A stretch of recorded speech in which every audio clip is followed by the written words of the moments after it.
Hello friends, नमस्कार. तुमचं स्वागत आहे आमच्या यूट्यूब चॅनलवर. आणि आज आपण अभ्यासूया महत्त्वाच्या अशा चालू घडामोडी ज्या आपल्या डे टू डे होत असतात. यापूर्वी आपण ह्या सगळ्या कव्हर करण्याचा प्रयत्न करतो. तसेच आजही आपण सप्टेंबर महिना जो सुरुवात झालेला आहे त्याचा हा दुसरा भाग आहे. ऑगस्टच्या आधीच्या आपल्या ज्या आहेत साधारणतः आपण मार्चपासून सुरुवात केलेली आहे, तर तुम्ही ते सगळे बघू शकता. चॅनलवरती एकूण असे 46 भाग उपलब्ध आहेत ज्या आपल्या येणाऱ्या ज्या काही एक्झाम्स असतील त्याच्या दृष्टिकोनातून आपण इथं बनवलेले आहेत, तर त्या तुम्ही बघू शकता. तर आमच्या ग्रुप मेंबरतर्फे महत्त्वाचे असे लेक्चर्स अनअकॅडमीवरती सुद्धा आहेत त्यांच्यातर्फे. त्यामध्ये विशेषतः त्यांनी पॉलिटी कव्हर केलेलं आहे, तर तुम्ही हेही बघू शकता आणि त्यांना फॉलोसुद्धा करू शकता अनअकॅडमीवरती. मग त्यासाठी तुम्हाला अनअकॅडमीचं लर्निंग ॲप डाउनलोड करावं लागेल. आणि याचा एक विशेष काय फायदा होईल, तर तुम्ही याच्या स्लाइड्स असतात त्या ऑफलाईन बघण्यासाठी काय करू शकता, तर डाउनलोड करू शकता. तर बघा, गणेश चव्हाण या नावाने तुम्ही फॉलो करा त्यांना, म्हणजे तुम्हाला हे सगळे लेक्चर्स किंवा कोर्सेस तिकडं बघायला मिळतील. आणि महत्त्वाचे म्हणजे सगळी बेसिक पॉलिटी तिथं कव्हर केलेली आहे, ज्यामध्ये त्यांनी प्रश्नसुद्धा घेतलेले आहेत.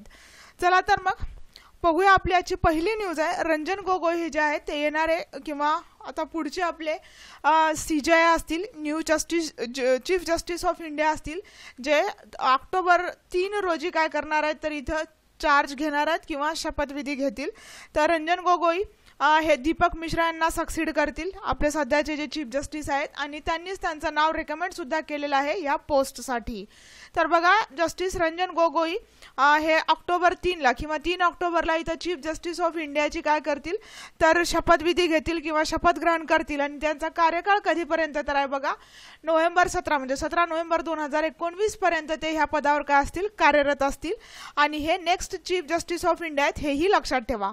मग थोडंसं आपण यांच्याबद्दल जाणून घेऊया. तर बघा, जस्टिस रंजन गोगोई हे जे आहेत हे आसामचं जे काही सध्याचं गुवाहाटी किंवा आसामचं जे गुवाहाटी उच्च न्यायालय आहे त्याचे आत्तापर्यंत म्हणजेच 28 फेब्रुवारी 2001 पर्यंत ते जज होते तिकडे. त्यांची अपॉइंटमेंट जज म्हणून होती गुवाहाटी उच्च न्यायालयाची. त्यानंतर ते chief justice of Punjab Haryana हायकोर्टचे बनलेले आहेत फेब्रुवारी 12, 2011 साली. हेही लक्षात ठेवा, कारण कधी कधी स्टेटमेंट वाईजमध्ये पण लक्षात विचारलं जातं आपल्याला. त्यानंतर जस्टिस रंजन गोगोईच हे एक महत्त्वाची अशी स्पेशल बेंचचे इथे हेडिंग करत आहेत किंवा त्यांचं अध्यक्षस्थान त्यांनी भूषवलेलं आहे, ज्यामध्ये सध्याचा एक वादाचा इश्यू चालू आहे, तो म्हणजे नॅशनल रजिस्टर ऑफ सिटीजन्स, त्याला NRC असं म्हटलं जातं, जे आसाममध्ये आहे. आणि आसामचे जे काही सिटीजन्स आहेत किंवा आपल्या देशाचे जे सिटीजन्स आहेत त्यांना आयडेंटिफाय करणं आणि इलिगल म्हणजे जे अवैध आहेत त्यांना बाहेर काढणं, अशी एक महत्त्वाची कमिटी ह्यांच्या अंडर इथे नेमण्यात आलेली आहे. त्याचे हे हेडसुद्धा असतील, हेही लक्षात ठेवा. तसंच त्यांनी आतापर्यंत कशा कशाची अपॉइंटमेंट झालेली आहे, कशा कशाचे हेड म्हणून, तर लोकपाल आणि लोकायुक्त जे असतात वेगवेगळ्या राज्यांमध्ये त्यांचं सुद्धा त्यांनी अध्यक्षपद किंवा हेडिंग जे आपण म्हणू शकतो तर ती भूषवलेली आहे. हेही आपल्याला 4 पॉईंट रंजन गोगोई यांच्याबद्दल आपल्याला लक्षात ठेवायचे, जे आता येणारे आपले चीफ जस्टिस असतील.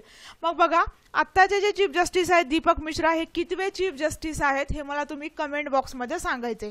तर मग ह्यावरून आपल्याला लक्षात येईल की रंजन गोगोई कितवे होणार आहेत. चला तर मग आता पुढची एक महत्त्वाची न्यूज बघूया. बघा, पर्यावरणाशी संबंधित आहे. आपल्याला सगळ्यांनाच माहिती आहे नॅशनल ग्रीन ट्रिब्युनल, हरित लवाद, राष्ट्रीय हरित लवाद ज्याला म्हटलं जातं, ज्या हरित लवादावरती आपण एक लेक्चर सुद्धा घेतलेलं आहे की कशा प्रकारे त्यांचे वेगवेगळे जे खंडपीठ आहेत, कुठं आहेत, कसे कार्यरत असतात किंवा त्यांच्या अध्यक्षांचा कार्यकाळ काय असतो, हे सगळे चॅनलवरती नॅशनल ग्रीन ट्रिब्युनल किंवा राष्ट्रीय हरित लवाद म्हणून लेक्चर आहे, तुम्ही ते बघू शकता. तर त्यावरही आपल्याला बरेचसे प्रश्न विचारलेले आहेत. आता या हरित लवादाचं न्यूजमध्ये काय आहे ते बघा. सगळ्यांनाच माहिती आहे केरळमध्ये भयावह असा पूर आलेला आहे आणि त्या पुराचे आताही आपण परिणाम तिथं बघू शकतो, जसं की रोगराई आहे किंवा मग जे काही जंगलं आहेत किंवा तेथील जे प्राणीमात्र आहेत यांचे खूप हाल झालेले आहेत. त्यामध्ये बऱ्याचशा त्यांच्या डेथसुद्धा झालेल्या आहेत.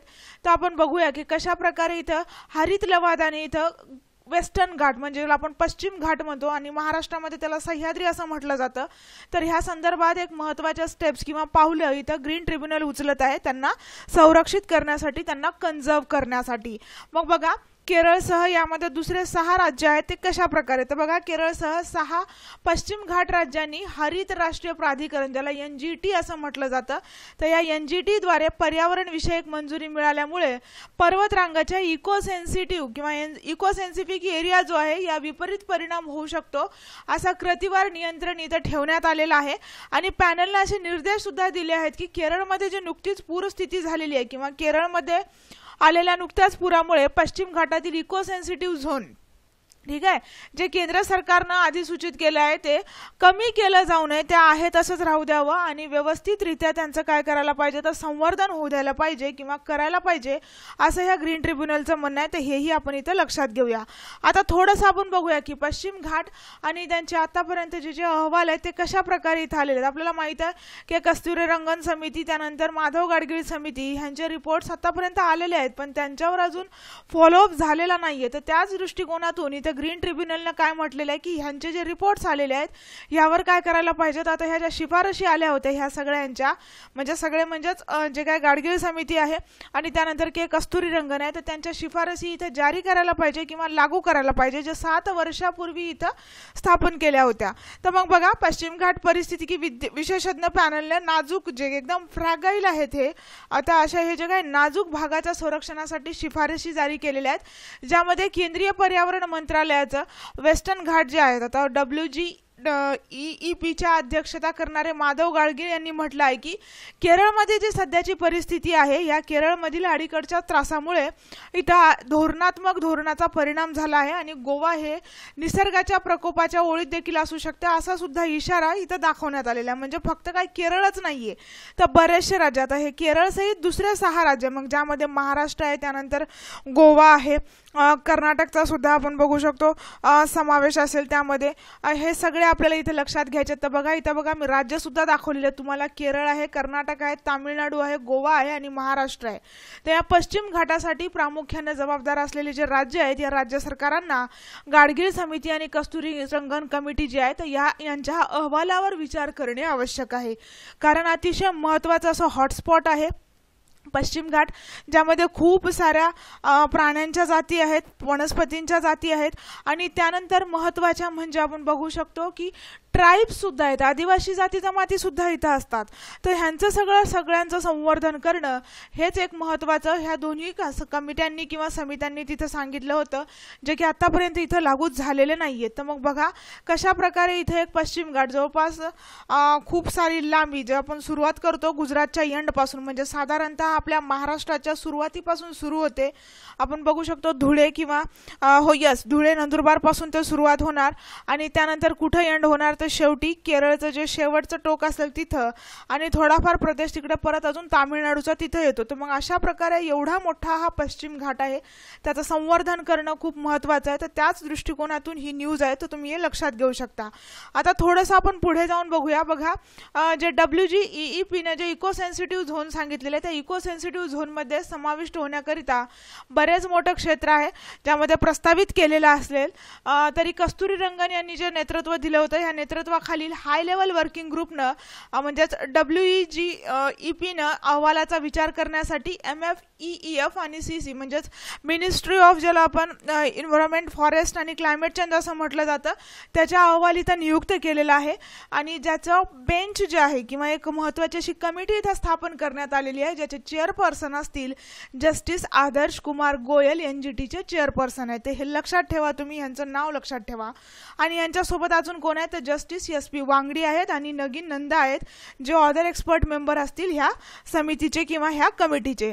मग ह्यांच्याद्वारे एक अधिसूचना तिथं जारी करण्यात आलेली आहे आणि या अधिसूचनेसंदर्भात आक्षेप दाखल करण्याच्या विलंबतेसाठी घाट राज्यांना अपील करताना न्यायाधिकरणाने असं लक्षात आणून दिलेलं आहे की राज्यांच्या आपत्तीमुळे होणारे जे विलंब आहे इको सेन्सिटिव्ह झोन किंवा क्षेत्र ज्याला म्हटलं जातं हे संरक्षणास अनुकूल नाही आणि या प्रकरणाची अंमलबजावणी अंतिम स्वरूपात करणे अतिशय आवश्यक आहे। हे या इथं काय दाखवलेलं आहे तर ह्या बेंचने इथं दाखवून देण्याचा प्रयत्न केलेला आहे, ज्याचं हेड पर्सन आहेत किंवा चेअरपर्सन आहेत कोण तर जस्टिस आदर्श कुमार गोयल। तर बघा लवकरात लवकर इथं WGEEPने इको सेन्सिटिव्ह झोनमध्ये समाविष्ट होण्याकरता जे बरेच मोठं क्षेत्र आहे ते प्रस्तावित केलेलं असलं तरी प्रस्तावित केला असला तरी बघा इथं आपण बघू शकतो की कशा प्रकारे कस्तुरीरंगन यांच्या नेतृत्वाखालील हाय लेवल वर्किंग ग्रुपने या अहवालाचा विचार करण्यासाठी इथं समिती नियुक्त केलेली आहे, जी आपण बघितलेली आहे. मग बघा मंत्रालयाने कस्तुरीरंगन अहवालाचा स्वीकार केला आणि पर्यावरणीय दृष्ट्या जर संवेदन क्षेत्रावर मसुदा आदी सूचना इथं जारी केलेल्या आहेत. मग ट्रिब्युनलचे जे मुख्याधिकारी आहेत त्या मुख्याधिकाऱ्याने असं नमूद केलेलं आहे की पश्चिम घाट परिसंस्थेचे पर्यावरणास गंभीर तणावाखाली होत आहे. तसंच पश्चिम घाट क्षेत्र हा सर्वात श्रीमंत जैवविविधतेचा, बरोबर आहे, ते एकदम असं मोठी अशी इकोसिस्टीम आहे ही, जो एक महत्त्वाचा भाग आहे आणि त्याचं संरक्षण करणं अतिशय आवश्यक आहे. कारण खूप सारे प्राणी, कितीतरी असे प्राणी दररोज तिथे आपण बघू शकतो की त्यांचा शोध लागत असतो. आपण नेहमी न्यूजमध्ये ऐकत असतो की ह्याचा शोध लागलाय, त्या बेडकाच्या जातीचा शोध लागलाय किंवा अजून कशाचा शोध लागलाय. तर असं एक महत्त्वाचं एक क्षेत्र आहे श्रीमंत, ज्याला आपण एकदम रिच फ्लोरा अँड फौना म्हणू शकतो आपण. तर ह्याचं संरक्षण करणं अतिशय महत्त्वाचं आहे आणि त्याच दृष्टिकोनातून इथं नॅशनल ग्रीन ट्रिब्युनल काय करत आहे, महत्त्वाचे पावलं उचलत आहे, जे आपल्याला इथं लक्षात ठेवायचे. त्यानंतर बघा पुढची एक महत्त्वाची योजना आहे स्मार्ट ग्राम योजना, जी आहे ते आपल्या देशाचे पूर्व राष्ट्रपती प्रणब मुखर्जी फाउंडेशनने इथं लॉन्च केलेली आहे. तर आपण बघूया कशा प्रकारे ती लॉन्च केलेली आहे. तर ती कालच म्हणजे 2 सप्टेंबरलाच लॉन्च झालेली आहे स्मार्ट ग्राम योजना. तर या स्मार्ट ग्राम योजनेचं महत्त्वाचं उद्देश काय, तर बघा जे विलेजेस आहेत किंवा खेडेगाव आहेत त्यांना एकदम चांगल्या याच्यामध्ये कन्व्हर्ट करणं, व्यवस्थितरित्या त्यांची जे काही हायटेक प्लेसेस आहेत आणि त्यानंतर जे काही महत्त्वाचे कनेक्टिव्हिटी आहे खेडेगावांना ती तिथं प्रोव्हाइड करणं, हे महत्त्वाचा उद्देश असेल स्मार्ट ग्राम योजनेचा. मग हे जे फाउंडेशन आहे हे आपल्या देशाचे माजी राष्ट्रपती प्रणब मुखर्जी यांच्या नावावरून तिथं देण्यात आलेलं आहे. या फाउंडेशनला नाव प्रणब मुखर्जी फाउंडेशन. आणि बघा यामध्ये महत्त्वाचं काय करण्यात येईल तर सपोर्ट आणि एक्झिक्युटिव्ह प्रोजेक्ट्स असतील जे तेथील म्हणजे खेडेगावातील किंवा तेथील जे गावं आहेत त्या गावातील जे लोकांचं लाईफ आहे, जे का आपण बघू शकतो की क्वालिटी लाईफ, बेसिक ॲम्युनिटीज ज्याला म्हटलं जातं, तर हे तर देण्याचं महत्त्वाचं काम हे फाउंडेशन करतं. याची सुरुवात आता या वर्षीच झालेली आहे. ते दिल्लीमध्ये सुरुवात झालेली आहे आणि या दिल्लीमध्ये स्मार्ट ग्राम इनिशिएटिव्ह झालेला आहे, इनॉग्रेट करण्यात आले, ज्यामध्ये 5 गाव असतील इथं हरियाणाचे, कोणते तर ताजनगर, धौला, अलीपूर, हरचंदापूर आणि त्यानंतर रोजका मेव हे काय असतील, हे इथं गावं असतील. तर आपल्याला लक्षात ठेवायचे आहेत आणि ह्यांची सुरुवात जुलै 2016 पासूनच झालेली आहे. तर हेही आपण लक्षात ठेवूया. मग हरियाणाचे ते 5 गावं आहेत, तर आपल्याला हे लक्षात ठेवायचं आहे, ज्यामध्ये स्मार्ट ग्राम योजना बाय प्रणब मुखर्जी फाउंडेशनतर्फे काय करण्यात आलेली आहे तर सुरू करण्यात आलेली आहे. थोडंसं बघा त्या प्रणब मुखर्जीने एक महत्त्वाचं असं पुस्तक सुद्धा लॉन्च केलेलं आहे, रिलीज केलेलं आहे. तर बघा selfie with daughter trophy at Alipur village, आणि हे बुक सुद्धा त्यांनी बुकलेट सुद्धा हे केलेलं आहे, रिलीज केलेलं आहे नयागाव विलेजमध्ये लाडो राईट्स. ठीक आहे, तर हेही आपल्याला लक्षात ठेवायचं आहे कारण असे प्रश्न येऊ शकतात आणि ते आपल्या देशाचे माजी राष्ट्रपती आहेत, त्यामुळे इम्पॉर्टंट आहे. तर बघा सेल्फी विथ डॉटर अशी एक ट्रॉफी असेल आणि त्यानंतर एक बुकलेट सुद्धा त्यांनी रिलीज केलेलं आहे लाडो राईट्स. त्यानंतर एक महत्त्वाचं असं नॅशनल पार्क न्यूजमध्ये आहे बघा, ओरंग नॅशनल पार्क. आता हे न्यूजमध्ये ह्यासाठी आहे की तेथील जे वाघ आहेत थोडाफार प्रमाणामध्ये जे आपण म्हणू शकतो की माणसांचं किंवा ह्यांचं जे क्लेश आहे किंवा आपण जे आपण म्हणू शकतो की ह्यांच्यामध्ये जो संघर्ष आहे मानव आणि जे वाघ आहे त्यांच्यामध्ये तो वाढत चाललेला आहे आणि त्यानुसारच हे महत्त्वाचं असं ओरंग नॅशनल पार्क, ज्याला राजीव गांधी ओरंग नॅशनल पार्क किंवा राष्ट्रीय उद्यान देखील म्हटलं जातं, ते न्यूजमध्ये आहे. मग हे उद्यान जे आहे आपल्याला माहीत असायला पाहिजे, आसाम येथे आहे. आणि महत्त्वाचं म्हणजे काय तर बघा या उद्यानात खूप साऱ्या वनस्पती आणि प्राण्यांचा समावेश आहे, ज्यामध्ये भारतीय एकशिंगी गेंडे, वन हॉर्न रायनोस, त्यानंतर पिग्मी हॉग, हत्ती, जंगली म्हैशी आणि वाघ यांचा समावेश आहे. आणि वाघामुळेच हे ओरंग नॅशनल पार्क किंवा राजीव गांधी ओरंग नॅशनल उद्यान हे काय आहे तर न्यूजमध्ये आहे.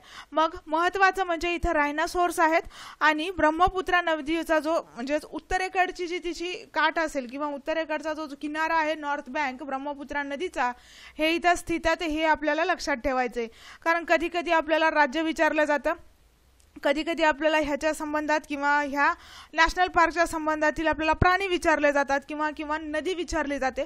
तर ओरंग नॅशनल पार्क जे असेल हे आसाममध्ये आहे, हे आपल्याला लक्षात घ्यायचं आहे. आणि त्यानंतर महत्त्वाचं म्हणजे एकशिंगी गेंडे, पिग्मी हॉग्स, हत्ती, त्यानंतर जंगली म्हैस आणि वाघ ह्यांच्याशी काय तर हे रिलेटेड आहे, इथं यांचा अधिवास आहे. आणि महत्त्वाचं म्हणजे ब्रह्मपुत्रा नदी सगळ्यांनाच माहीत आहे, तर हिच्या नॉर्थ बँकला असेल हे, तर हेही आपण इथे लक्षात ठेवूया.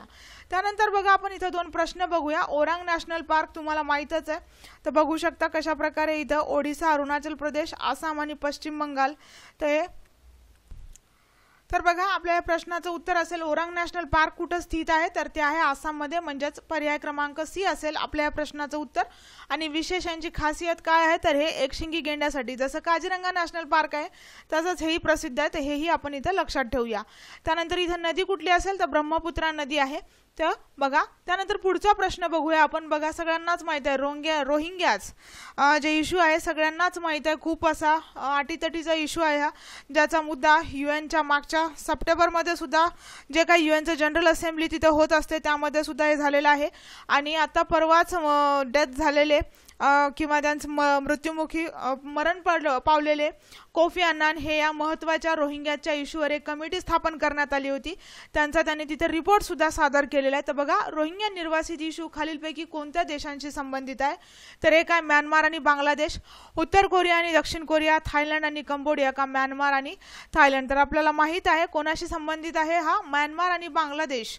आणि त्यानंतर आपल्या देशावर सुद्धा याचा बराचसा परिणाम पडतोय, किंवा आपण म्हणू शकतो की म्यानमारपासून निघालेले रोहिंग्याज बांगलादेश आणि बांगलादेशमधून परत आपल्या देशामध्ये कशा प्रकारे ते इकडे येतात आणि कशा प्रकारे हे सगळे प्रॉब्लेम्स आपल्याला पण सहन करावं लागतात, जसं बांगलादेश इथं सहन करतोय.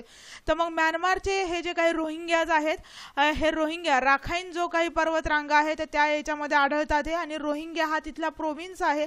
आणि महत्त्वाचं म्हणजे रोहिंग्या तिथली जमात आहे, पण तेथील जे लोक असतात म्यानमार मधील ते त्यांना मानण्यास तयार नाहीत. आणि त्यामुळे त्यांच्या बऱ्याचशा प्रमाणात तिथं डेथ होणं, किंवा आपण बघू शकतो की त्यांना कशा प्रकारे ह्या सगळ्या अडीअडचणींना तिथं सामोरे जावं लागत आहे, तर हे आपल्याला लक्षात ठेवायचे.